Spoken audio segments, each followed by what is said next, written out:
it's overwhelming, but it's also our jobs. Our job is only going to get harder. It's worrisome. This is something that's unprecedented. Now is not the time to be a cowboy. No one has anything to prove. We're all in this together.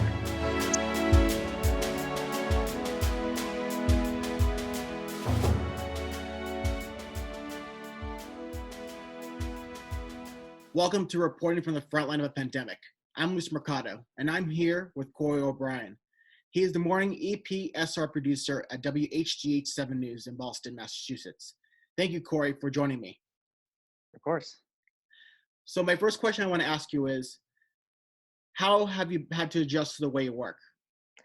So actually, we're still adjusting kind of as this plans out and develops. We started very much early on doing the 6-foot social distancing in our newsroom. We've moved on to telling reporters and photographers that they can't come in the building, that they have to work remotely from the field. And right now we're actually in the process of letting more people work from home, getting them set up with computers and laptops and stuff like that, from producers to writers. So there's less people in the building. So it's been a change, but it's kind of one we've had to work through and get the kinks out of. And have you done have the reporters been I guess contacting their sources and I guess going to stories directly instead of going to the Simon desk first, I guess is what you're saying now instead? We're doing a lot of phone calls. I'm getting more phone calls than I've ever gotten before. I know we're reaching out and trying to organize Skypes and Zooms with potential interviews and stuff like that. And I know we also purchased 6-foot boom poles to keep them far enough away while they're interviewing if they have to interview someone in person. And since you kind of said about, you probably explained it already in the first question, but how has HDH been dealing with covering the news when it comes to the pandemic and all this going on? So we're, I think, there's a lot of people who are nervous and afraid right now. So I think we're trying to take a very here's what you need to know approach, and also trying not to scare people into, we're not trying to be you're going to die. Instead, we're going to be hey, this is serious, but here's what you can do to make this okay. Sharing as much as we can from the experts and also sharing some of the good news that's coming out too, because there's a lot of that happening. And since a lot of good news, because you talk about there's a lot of good news going on too, this virus, as well as all the bad stuff that's been happening. What has surprised you most about the coverage of the pandemic through all this, from the first case in the Commonwealth to now, and especially being a now global situation? I think what surprised me the most is how much people really like toilet paper. Other than that, I think it's just kind of how people are coming together and just people who their businesses are closed down right now. And they can't make money off of customers right now. So businesses that you wouldn't expect. We talked to Bauer Hockey up in New Hampshire last week, who makes hockey equipment, and right now they're making face masks so doctors in the front lines can use them and stay safe, especially as there's more protective equipment shortages everywhere. Just stories like that I feel are the ones that are standing out right now. Interesting. And you brought up at the first question I asked you, the dealing with separating people and not letting people in and handling all the calls. How are you dealing with all that stress, handling all that pressure you're in, all that going on at once?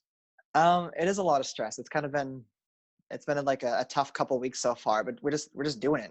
It's kind of, I've only been physically working at news stations for about 6-7 years now, and this is definitely by far the most unique thing we've had to cover. But at the same time, it's kind of just it's one of the biggest things we'll have to, this is what we're trained for. This is what we're educated for, what we practice for. So, sometimes you just have to make do with what you got, and, you kind of have to suck it up because, this is important right now. And with these new circumstances coming with the virus and just everything going on, how have you had to maintain a balance of work and home and all that? Well, I'm trying to unplug when I get home, but it's really hard because this stuff is so, you have to keep up with it. So, I just had the last 2 days off for the weekend. So I've been making sure to get out with my dog and just walk around and stuff like that, keeping far away from people. But it's tough because, there's nothing open right now. You try to go to a hiking trail and people don't get the social distancing thing, so it's packed with people. So I think it's just been, disconnecting for a little while and then reconnecting for a while, and then kind of going back and forth in that, and kind of just setting times when you can disconnect, just to kind of get your brain off of it, because it does take a toll. Like, I mean, at the end of every week, I'm exhausted. Wow. And even though I'm not in news yet, because I'm in the process of going to be a producer and all that stuff, I'd noticed too, from a viewer standpoint, and when I was walking around Boston and all, it just how I feel, just all the stuff with the virus and all that has taken a toll, even on me as a viewer. Just it's a lot to take in, that the city's shut down, there's all these cases going on, and it creates a lot of worry and all that. Yeah, I think I've only ever seen the city empty once before, and that was immediately following the Boston Marathon bombing in 2013. But it's just weird that every day, you walk into work, you drive out of work. I'm on the highway every day, and the amount of cars that you don't see anymore, the people that are usually walking around heading to work, it's it's weird. It's crazy. It just, like, it's a lot. Yeah, it's something you wouldn't expect to have ever seen. It's like, you can't like predict this, you can't imagine it. Like, it's just, this is happening right now. Another question, one of my last questions I want to ask you is, like, what advice would you give to anyone who wants to go into broadcast journalism?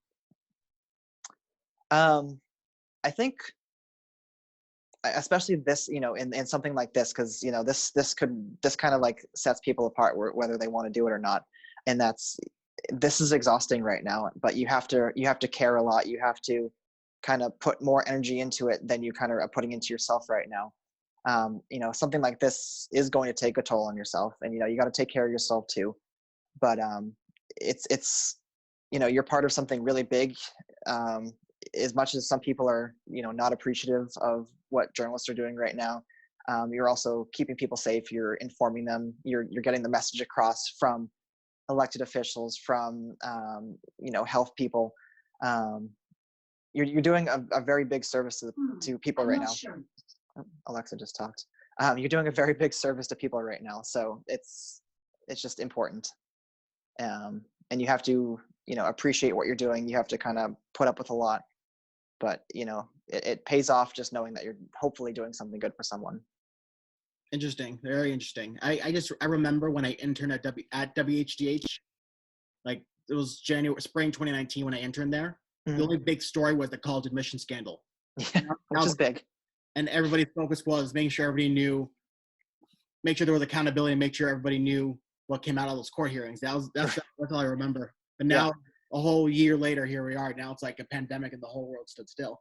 Yeah, I bet you for a lot of journalists, like I said, I've been in this 6 or 7 years now. I bet you for the ones who have been in it 40 plus years, that they're looking at this, and this is probably one of the biggest stories they've covered too.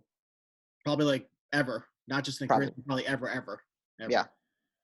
And the last question I want to ask you is there anything else you'd like to tell me, like, anything else you want to mention or say or anything?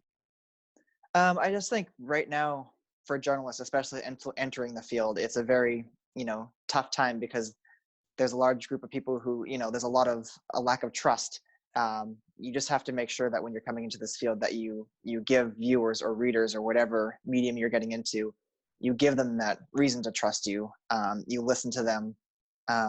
You are still holding people accountable who are in power. You're not showing a bias. Just really care about the product you're putting out there. I mean, I want to rip my hair out some days, because I'm just like, that wasn't what it should have been. But just, really care about whatever project or medium you're working on, and make sure it shows in the final product. And have fun, have fun with it too. Interesting. Thank you, Korey, for taking the time to talk to me, and thank you for the work you're doing to keep us informed and safe. And thank you all for watching this episode of Reporting from the Frontline of a Pandemic. I've been talking with Korey O'Biren, the morning EPSR producer from WHDH 7 News in Boston, Massachusetts. I'm Luis Mercado.